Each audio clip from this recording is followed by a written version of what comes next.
Welcome. My name is Jonathan Kahn, and the topic today is why students struggle with mathematics. And just to set out a little bit of agenda, I'm going to be talking about what the problem is and also outlining the solution based on many years of experience that I have as a teacher, but also as a tutor. And that's important for what's coming up, as I have a lot of experience tutoring kids one-on-one, which is great because it gives you a chance to really observe students and to understand what the problem is. Something that's a little bit unusual is I'm going to be presenting a very radical, bold claim as to why students struggle with maths. So what I'm going to do after I've sort of outlined my claim, there's going to be two Q&As. So after I've outlined this big radical claim, we'll have a little short Q&A specifically on that topic. And then at the end of the presentation, in the very traditional way, we'll have an open Q&A and you can ask anything. So the big claim that I'm going to make is when a student is struggling with maths, it's not the student. So that's quite a radical thing to say. And what I'm going to be outlining is there's actually a problem with the whole culture and the way mathematics is taught. And so instead of pointing the finger at the individual student and saying, okay, this student is struggling, they must have a problem, what's wrong with them? Based on my experience, it's the whole culture and the way mathematics is taught. And this is a widespread problem. So it could be that your child has a good teacher in some years and a bad teacher, but if they're all in this framework that I'm going to outline, then things are not going to go well. And so the key thing that I've discovered is when working with students is typically if they're struggling, if you just step back, the key problem is a motivation problem and their attitude towards mathematics. And so I developed this slogan. I believe in this so strongly. I developed this slogan where I say, maths education fails our kids before our kids fail at maths. And to state something that is sort of really quite obvious, but it needs to be stated, is if you hate a subject, you're not going to be motivated and you're not going to enjoy studying it. If you find the subject causes anxiety, you're not going to be able to study. And research has shown this, that if you're feeling stressed, anxiety, you cannot really be a successful student. So when I meet with a student who's struggling, I typically find one of two things. The kid either believes that maths is rubbish, it's a horrible subject, they don't like it, it's useless, they don't want to do it, or they internalize and say, well, I'm rubbish at maths, I can't do it, it's a problem with me. And both of these are very damaging in terms of having a successful student. So whether they dislike the subject because of the subject or whether they just feel, well, I'm useless, it's going to be very, very difficult for them to engage and enjoy the subject. So I'm making this bold claim that it's the way that it's taught and that maths is badly taught. So how can I justify that claim? Well, let me just toss out a couple of questions and you can think about your own experience when you were studying maths. So a question I would ask is, when a student is going through their maths education, how many chances do they have to actually be creative in the classroom, to generate their own ideas, to engage with a problem and really an open-ended problem?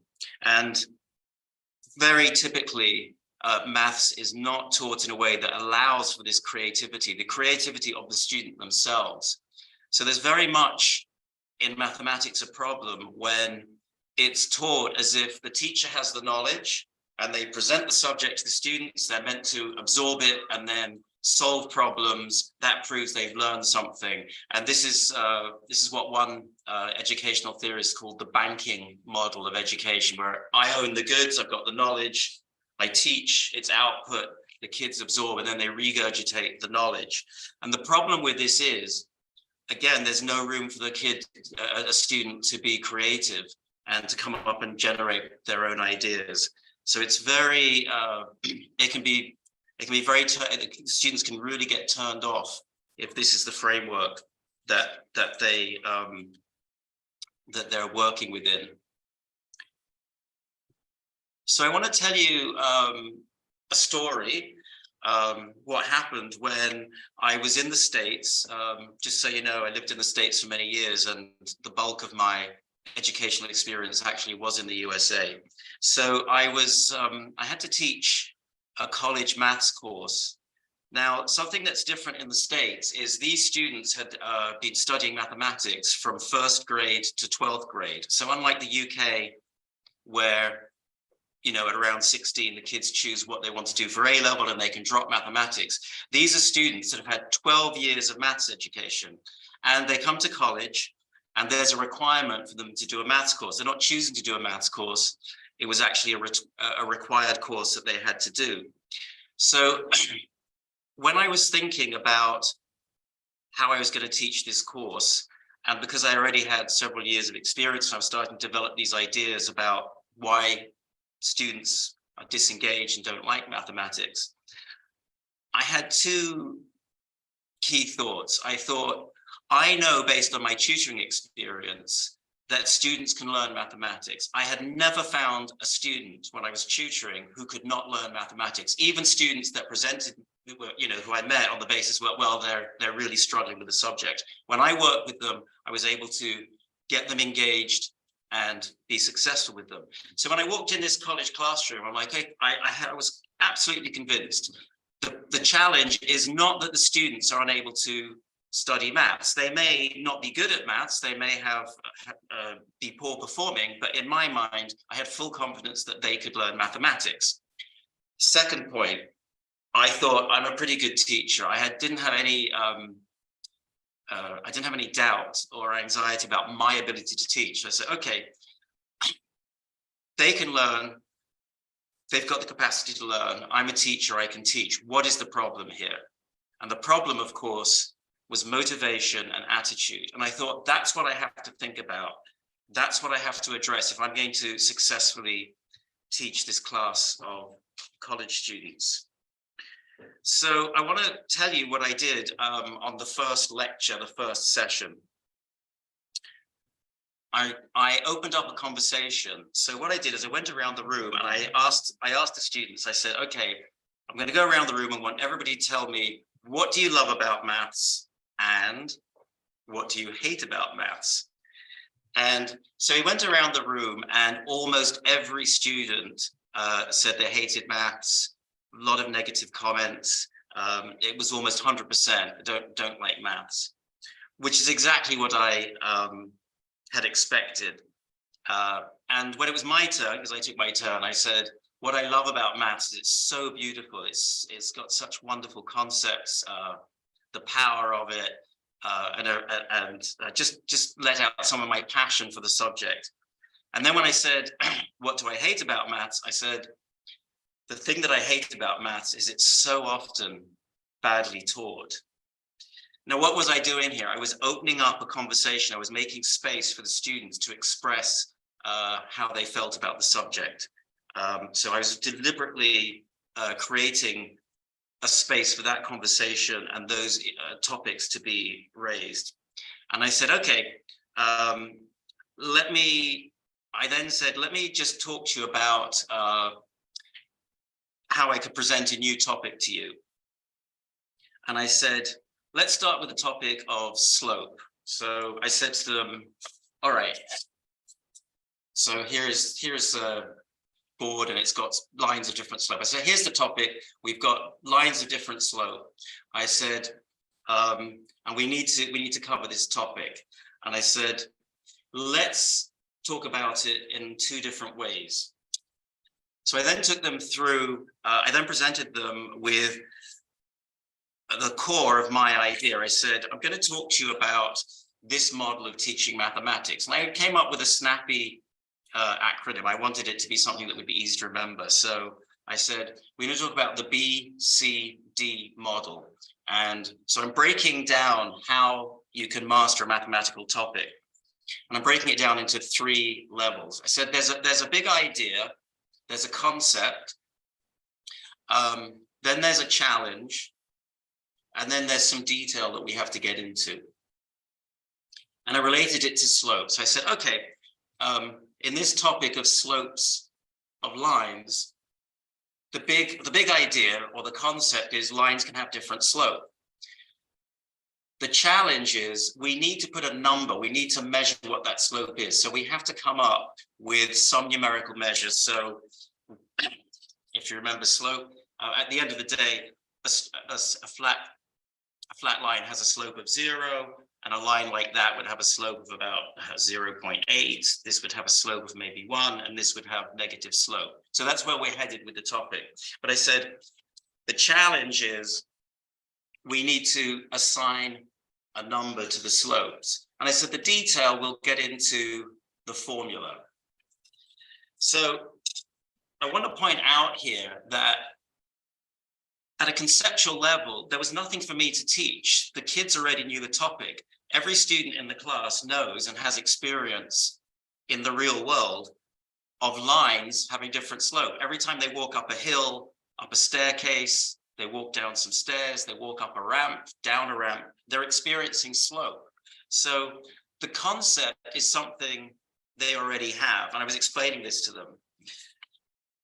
The challenge, again, remember the challenge is we need to put a number on the different lines of slope, and the detail we get into the formula. Now, I said to the students, and this is the key point, I said, imagine if I was about to teach you for the first time the concept of slope, and my opening was, okay, we're going to study slope. This is the formula for slope. And you're going to learn this formula, and you're going to be able to calculate the slopes of different lines. And I asked the students, I said, how would it be if this is how I presented you with the topic of slope? I start out with this formula. I said, how would you react to that? What would occur if that was your classroom experience? And almost all the students said, well, that's confusing. I haven't seen this formula before. It looks strange. I would be challenged. I would feel some anxiety. I wouldn't understand what this is. And that's exactly what I expected. This is exactly what students experience in classrooms is, okay, we're going to study slope, and here's a formula for it. So now came the key question. I presented the students with 2 different ways of mastering a topic. One was my BCD model, where you break out what the concept is, the challenge, and the detail. And the other way is just to walk into a classroom and be presented with a formula. And then I asked the key question. I said, so how many of you have been taught math in that negative way that causes you some anxiety and stress? And guess what happened? Every hand in the room went up.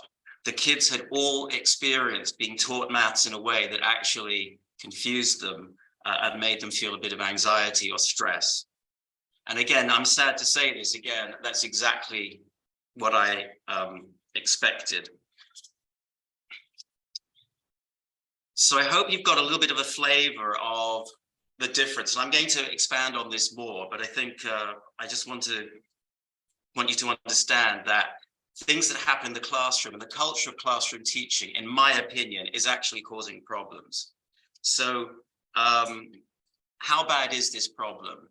And again, it's not a question of one bad teacher and having one bad teacher, one bad teaching experience. It's really the whole culture of the way mathematics is taught.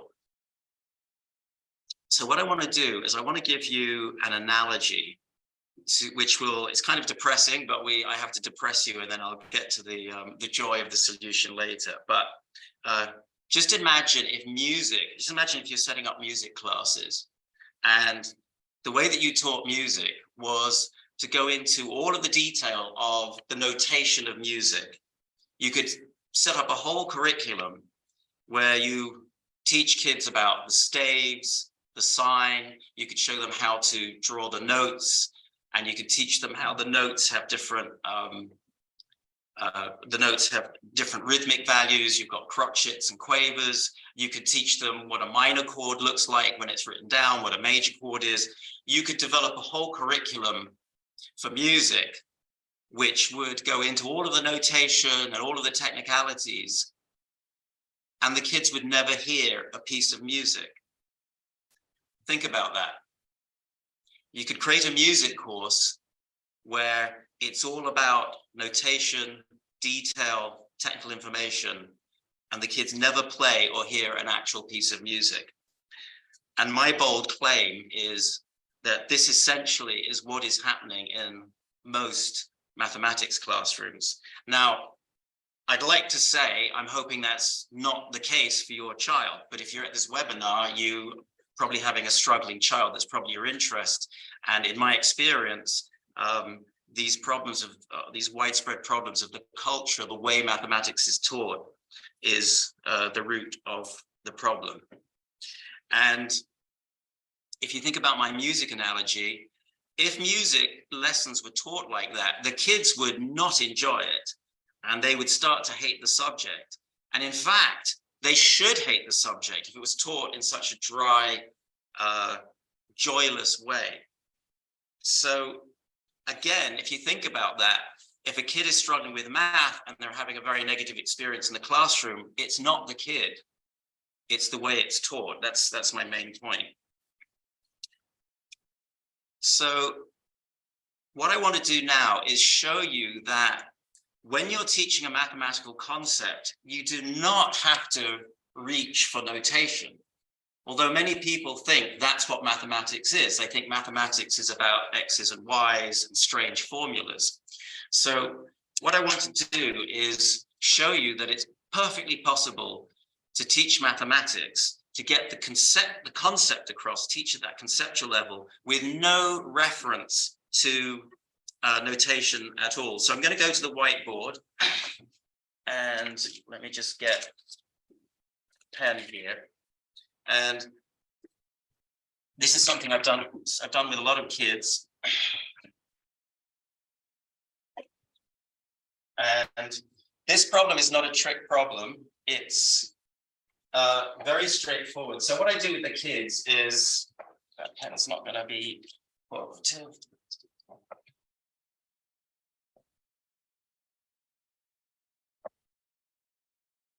What I simply do is I draw a box and I draw in some dots. So I draw in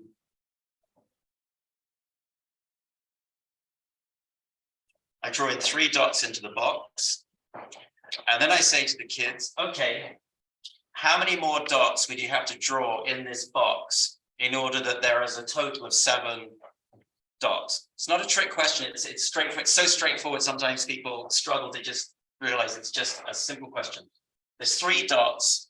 How many more do you have to draw in there? So you've got a total of 7. And the kids will know. The kids say, well, draw in 4 more dots.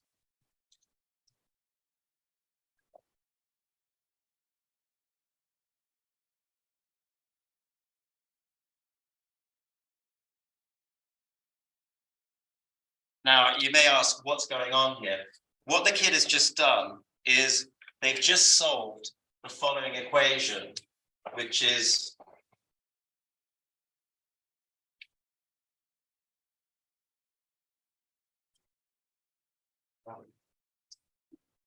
so they've just solved this equation with no use of notation, because what we have here is 3 dots plus how many more, an unknown value, will give a total of 7.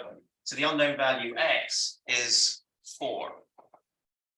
Now that's just a small example, but I have many other ways of teaching. I'll show you one other way that I've also used is what I call the cover-up method.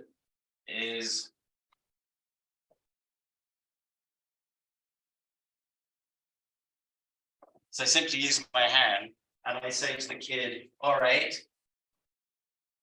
I say there's 7 dots. I say there's 7 dots, so how many am I covering up? And the kids will get this. It's not difficult. So it's called the cover-up method. There's 7 dots, but I'm covering some of them. How many am I covering? And they'll say 3. So I also use this, I can transfer this if they're doing a problem such as 2 plus x equals 10, you can say, okay, what am I covering up? And the kids, again, usually don't have trouble with this with 8.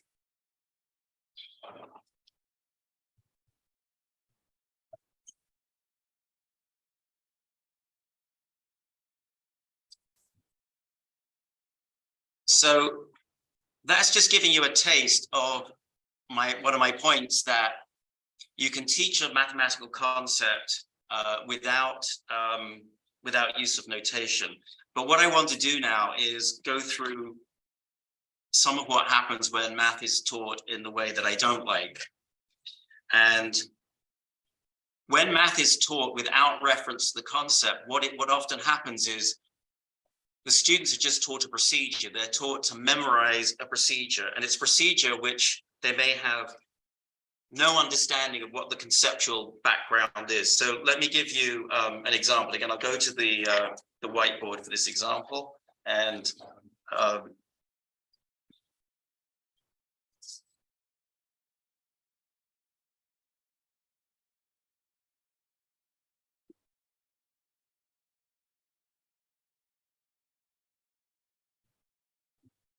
so many kids are taught the square root, and they're taught, square root of 16 is 4, or they're taught square root of 9 is 3. And they're told that the reason why that is true is because 3 times 3 equals 9. So if 3 times 3 equals 9, then the square root of 9 is 3.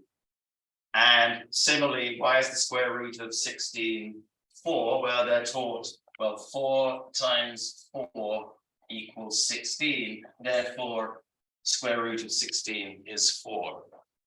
Now, there's nothing conceptual going on here. It's just presenting them. Again, notice it is notation, and there's no conceptual background to this, and it's a procedure.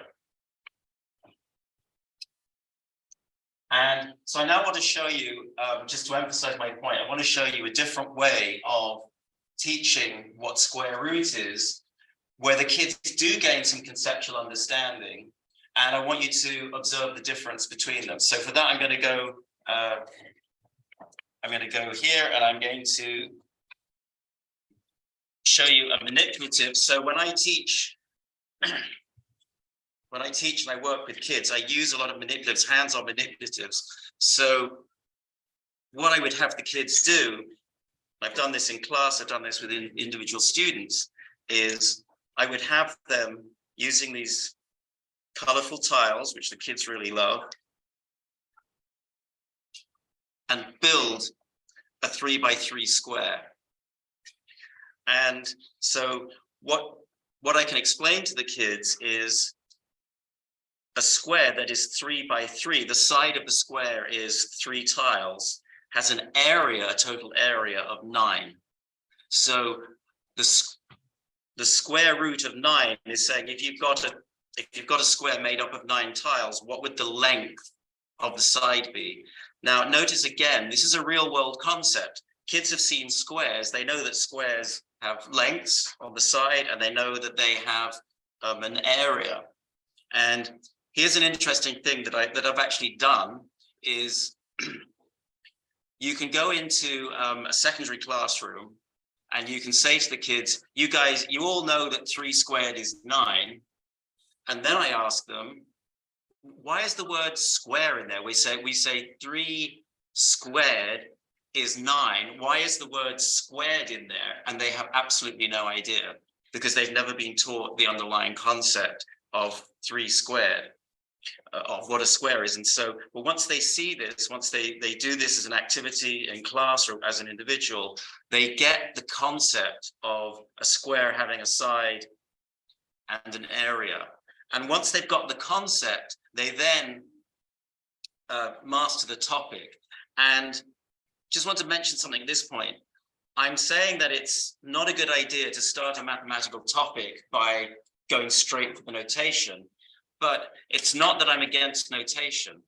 What I do is, is get the kids to understand the concept, but bring the notation in later. So in my BCD model, the detail is where we bring in the notation and the X's and Y's and the squares and all that good stuff.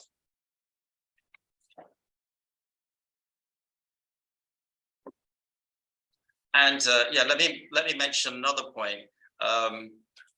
Everybody's favorite topic in mathematics, fractions, right? I have a whole way of teaching fractions that's hands-on using these fraction bars. But what I want to tell you is, once the kids that I work with, and I'm going to go to the whiteboard, once the kids that I work with get the conceptual understanding of what fractions are,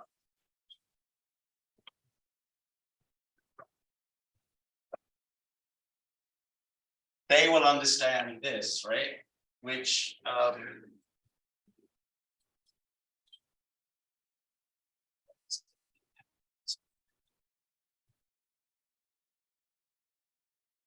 here we go. So how's this for mystery? Oops.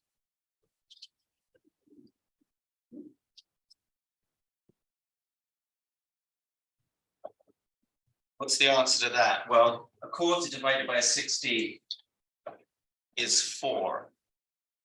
And that is very strange to most kids. You've got a fraction, and somehow out pops a whole number, and they have no idea why. Now, they're taught a procedure. They're taught that, and I'll just go through the procedure. They're taught the procedure is, when you're dividing by a fraction, flip the second fraction and turn it into a multiplication.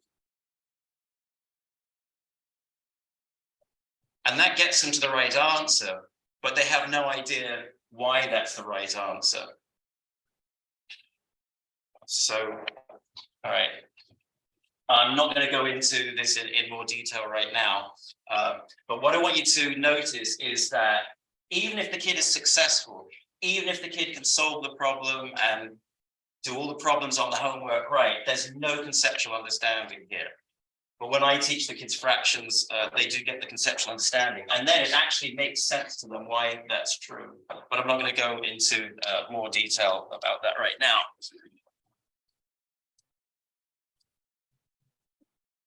So what I'm going to do next is I'm going to give you a taster of what a lot of kids experience in the maths classroom.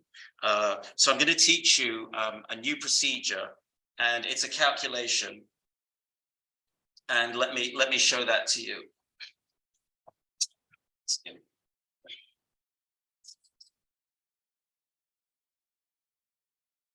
So you're all used to doing addition,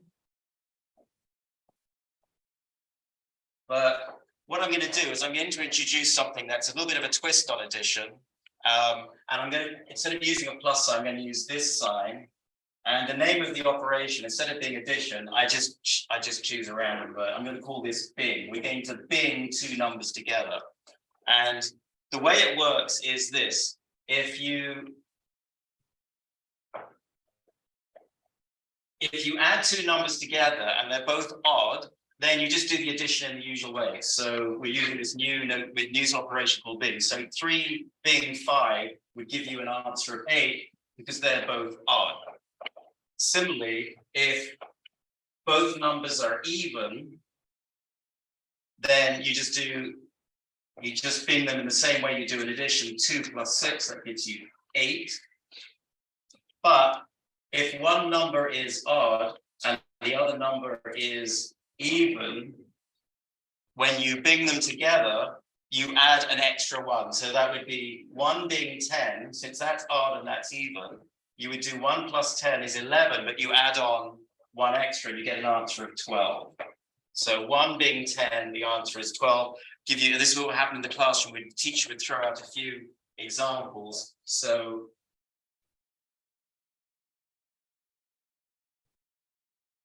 four being 5, one's odd, one's even. So you do 4 plus 5 is 9, plus that extra 1 is 10.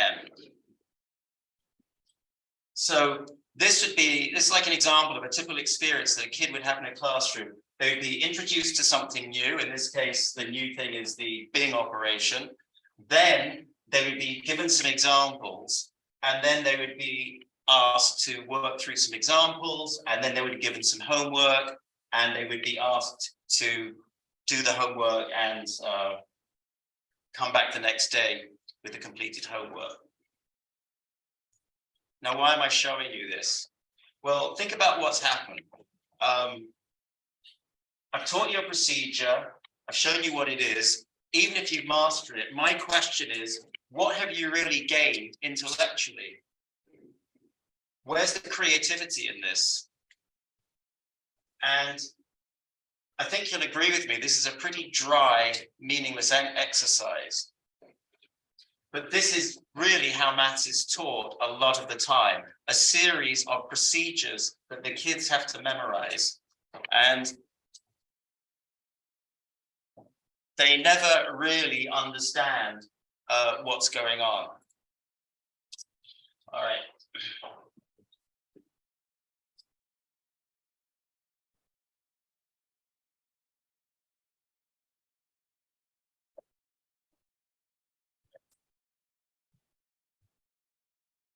Now, what I want to do is just switch gears here and tell you some anecdotes, some experiences I've had working with kids, where the root cause of the problem is no conceptual understanding and no access to the conceptual level of mathematics. So I was working with a girl, and I think she was about 9 or 10 years old, and she absolutely could not understand the concept of angles. She was studying geometry, but angles were just an absolute mystery to her.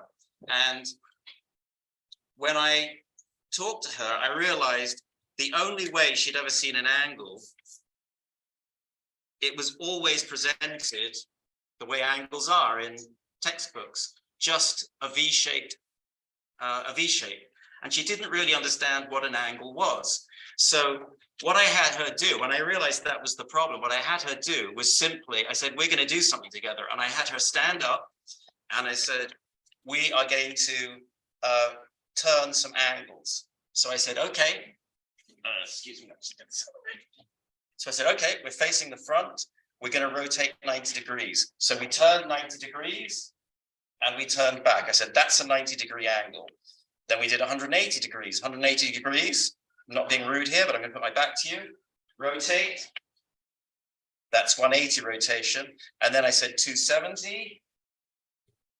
That's a 270 rotation. And 360 is the full circle. So,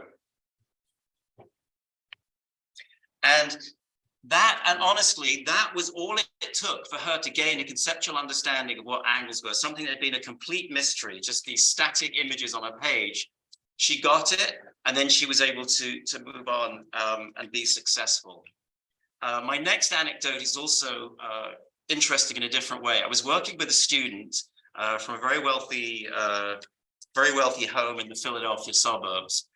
And I met him, and there was something completely puzzling about this. This kid was really, really good at physics, but he was struggling with maths, which is quite a strange situation.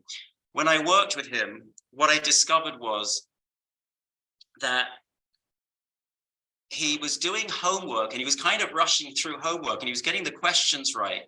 But in his mind, again, this is a cultural problem. In his mind, homework was about doing a question and getting the answer right. It wasn't about learning or testing his knowledge.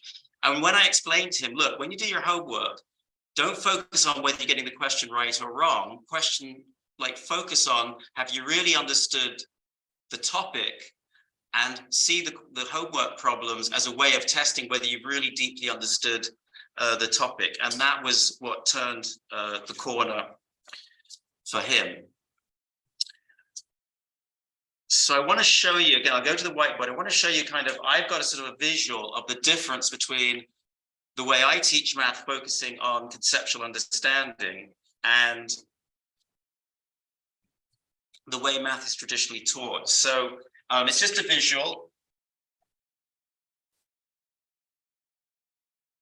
But when math is taught as just a series of procedures, what the kid basically experiences, they have to learn a procedure, then there's another procedure to learn and memorize, and there are all these discrete procedures. So my visualization of it is just a series of boxes. When you go for conceptual understanding, it looks more like this. They get knowledge, they get a deeper, kind of broader knowledge of a particular topic, and they get some conceptual understanding. And these deep concepts overlap with each other. So learning this concept has, in part, some way helps them learn the next concept, which helps them learn the next concept, which helps them learn the next concept.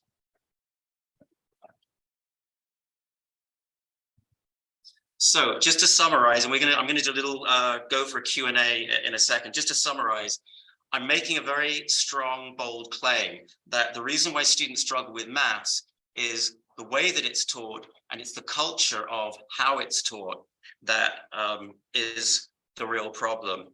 And so with that, I'm going to just see if there's any questions that you want to field at this time. So just remember, if you do have any questions, to type them in the chat. And so I have a question to start with. Okay. If there is a child who is completely switched off mathematics, and it feels like a lost cause in the worst possible way, but okay, not meant rudely, but yes, no, but is really struggling, cannot stomach the thought of mathematics. How do you start that discussion with them? Well, partly, as I talked about in the college example, I make it okay for them to talk about how much they hate the subject. Because sometimes kids feel like it would be a little bit rude or sort of in your face to tell a maths teacher or a maths tutor, look, I hate this subject, but I make it 100% okay for them to do that. So we can have that discussion. That's one way of engaging with them. Then the other thing I'll do, if the kid is really, really very, very switched off, very sort of antagonistic to the subject, I'll actually start by playing games with them. So there are some logic games that I have. So maths, so the maths is not teaching them anything maths that they would sort of see in the classroom. It's like, let's play some games together. But they're games that challenge them. And then I am going to go on actually later in the presentation that's coming up, is to show you some of the activities that I do with kids, which do pull them in, and they do and can sort of help them turn the corner. And in my tutoring, I would sometimes start with kids that are very antagonistic. I would kind of develop a relationship with them, open up this conversation, not teach them maths in the traditional way. And usually after 3, 4, 5 sessions, they're starting to give the subject a second chance, and they're really starting to give me a second chance. And also, part of what can be going on there is the kid might just feel that they just are awful. They could be really feeling very, very negative about their own abilities. And they might mask that, but deep down they might feel, I really hate this subject, I'm really no good at it. And I kind of break through that by giving them little successes in some of the work that I do with them. Any other questions, or should we move on? Okay, so I want to show you an activity that I do with kids that boosts their conceptual understanding. So I'm going to, and I call this matchstick math. So I have these matchsticks. So what I'll do is I'll pose the kid a problem, and the problem will be, if we're going to build boxes out of matchsticks,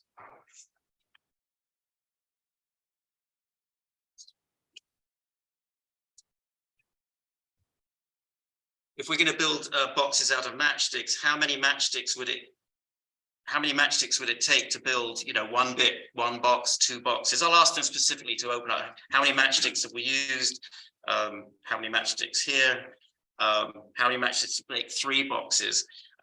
But then I'll ask them, I'll say, can you come up with a way to figure out how many matchsticks you'd have to build for any number of boxes? So if I was to say to you, is there a way you could figure out how many matchsticks you'd need to build say 10 boxes or 20 boxes. Can you do that? Now, obviously they can't count, so they're having to come up with some way. So I'm setting them an open-ended problem, and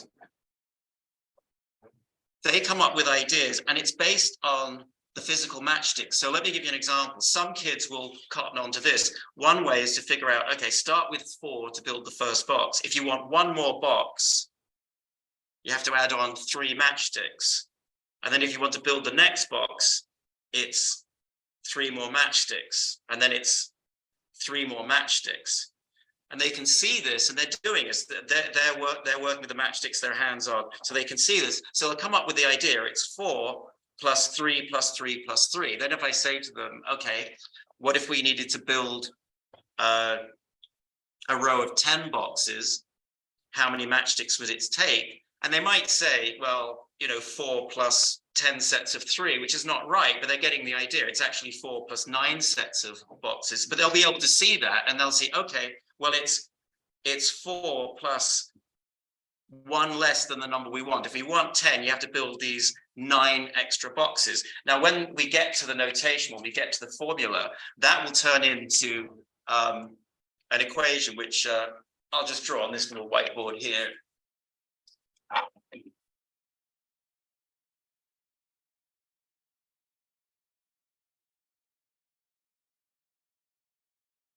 So here's one solution to the problem is 4 plus 3 times n minus 1. Now, why the n minus 1? What's going on here? What's the meaning of this? Well, if they've done this activity, the hands-on activity, before they get to notation, they'll say, well, you start with 4, that gives you the first box. If we wanted 10, you have to put in 9 sets of 3, 1 less than 10. So that n minus 1 is that's where the 1 less than comes in. And I've worked with lots of kids. So I've worked with a kid who thought he was absolutely useless. He was able to do this problem. And that's an example of giving a student a little bit of success, engaging with them, and noticing there's not a right answer here. I'm just asking them, can you come up with a way? It's an open-ended question. So this brings in the opportunity for them to be creative. I'm getting the kid to generate their own ideas and to come up with a solution. And then once they're successful at that, you can, I really love this matchstick maths, you can set a different problem. So what if we were to build squares? How many matchsticks would it take to build a 2 by 2 square, and then a 3 by 3 square, and then generalize it to say, well, can you come up with a way of calculating how many matchsticks you'd need to build any square that I throw at you? So if I say a 10 by 10 square or a 15 by 15 square. So this is pure algebraic thinking. And again, notice the in to this problem is not notation. It's working with matchsticks, and it's building that conceptual idea before we get to the notation. But we will get to the notation as well. I mean, that is an important part of mathematics. But this formula will actually mean something to the student. So that is an example of how I work with kids. And I've talked a lot about the kids. I want you to just talk now about my role. My role becomes completely different. Rather than a teacher who has the knowledge and is teaching the kids, what happens is I actually become a facilitator.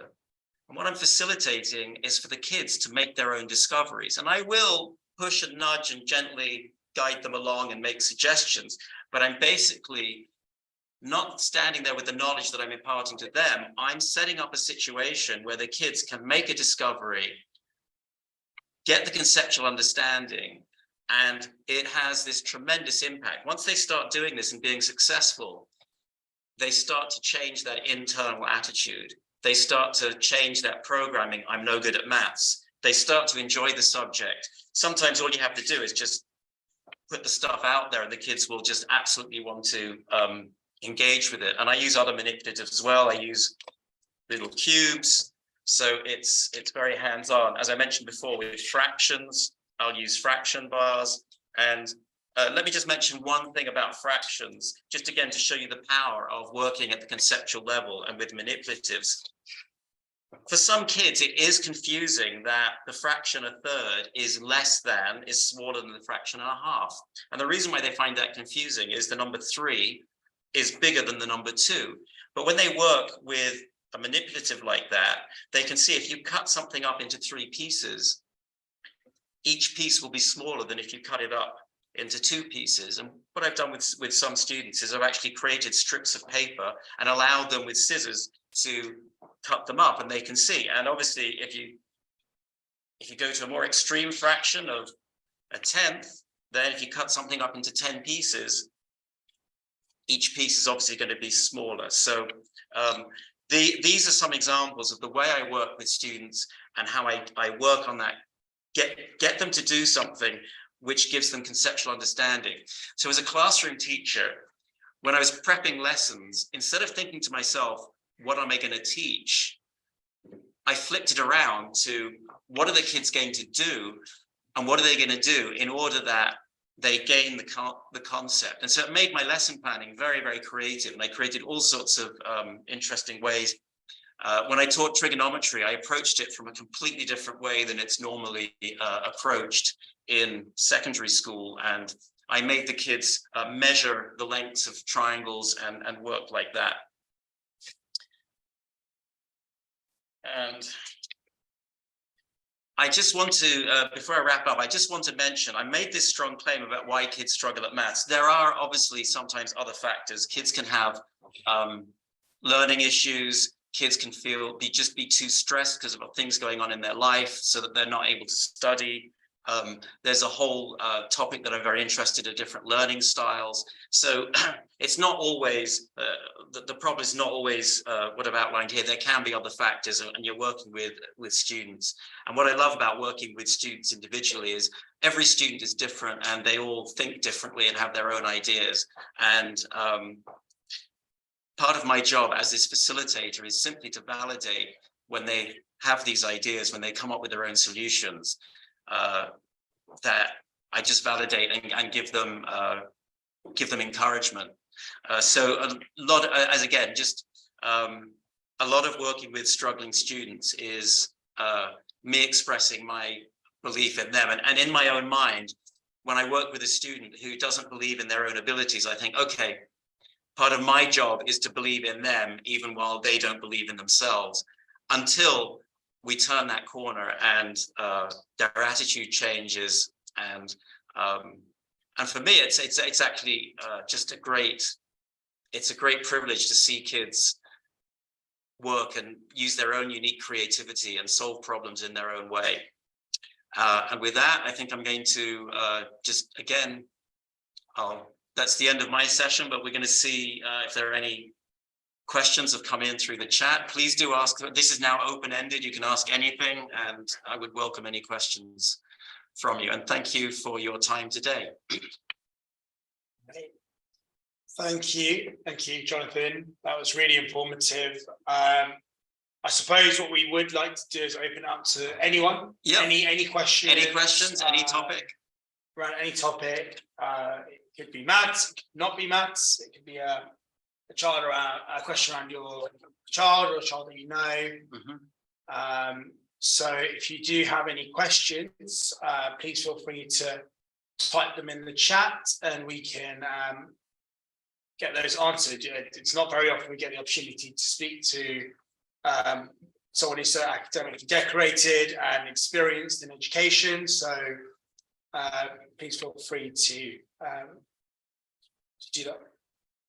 And whilst we're waiting, we've got one more question around the idea of one-to-one versus group lessons. Mm-hmm. And so is there, in your opinion, a time and a place or benefit of one over the other, or do you think one-to-one lessons are always better to get that direction, or is there sometimes actually benefit in getting kids working together collaboratively? Well, you've asked a question that's very dear to my heart.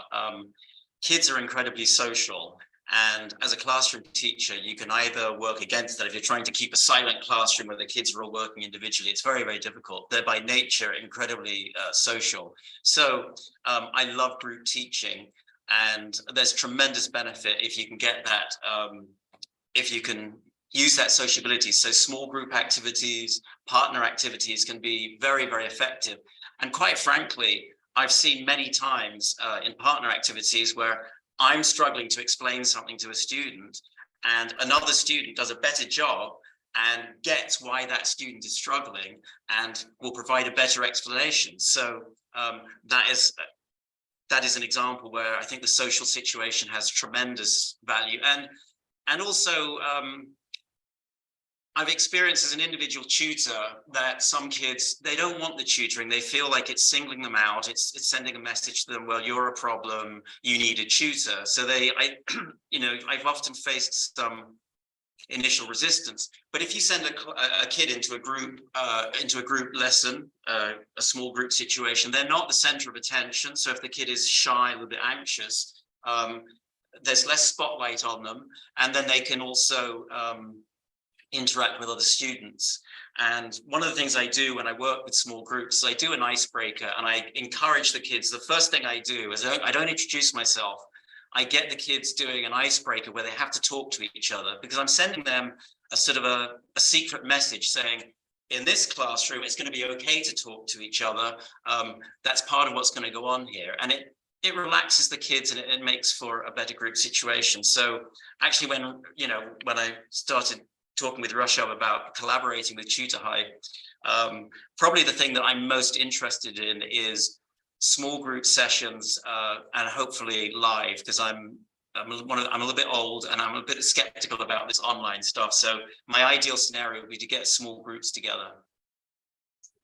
Great, no, thank you. And is that something we're looking to do? And there's another idea that I've had, and actually, if I would be interested in feedback from the parents, so let me ask you guys a question, since it's a Q&A. Nobody said which direction it was. I've had an idea for a one-day seminar with students, which would go through basically what I've outlined. I would go through the BCD model. I would open up the conversation, allowing them to talk about some of their negative experiences, and I would do a lot of hands-on activities, especially fractions. A lot of kids struggle, not just only do they struggle with fractions, but that's when they really start to struggle with maths as a whole topic. And I would love to have a one-day seminar, and one part of that seminar would be going over fractions using the manipulative. So I'd be interested if any parents, like how that strikes you as an idea, and whether that's something you'd be interested in. A one-day workshop, bring the kids in, a lot of activities, a lot of hands-on activities, and also allowing them to express their feelings about mathematics. Don't know if that gets any response from the chat. Awesome. Did anybody express? No, I think not so much. So we'll take that forwards. We'll share that with our parents on the platform, and perhaps future webinars we might have a bit of a live demo as well. So let's see how it goes. Right. But with that, thank you very much, Jonathan, for your time. Really appreciate it, and we look forward to having you back soon. Thank you, and thank you for attending the webinar.